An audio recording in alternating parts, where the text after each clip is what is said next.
Hi everyone, this is RC vlog. If you like this video, please like, subscribe, and click the bell button. Ang topic natin ngayon is ilang days o ilang araw didilat ang mga puppies.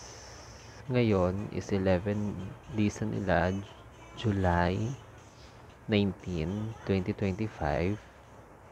Pang 11 days na nila.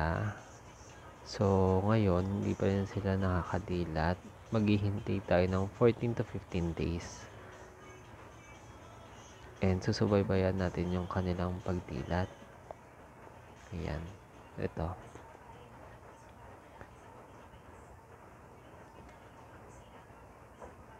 Ayan. Ang pangalan ng isa ay si Kuku, Kaka,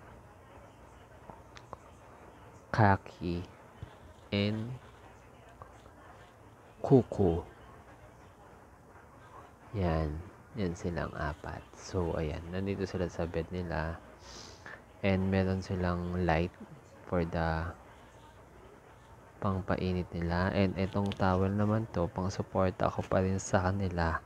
Kasi nilalamig sila. Yon. Ayan, makikita nyo. Ayan, nilalamig sila. So, ang ginagawa ko dyan, para kadagdag ng init, ayan.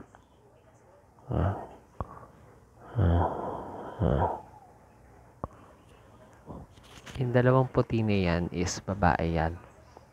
Isa lang yung lalaki, ito. Yan, siya lang yung lalaki. Babae din yung brown. Yan, yan. So, ayan. Yung bed nila, yan. And meron pa silang mga bed. Soon makikita nyo yan sa next video na igagawin ko. Ayun lang. Hanggang dito lang muna tayo. The next is yung mga iba pang tulugan ng puppies. Kaya, if you like this, please click the subscribe. Bye. Thank you.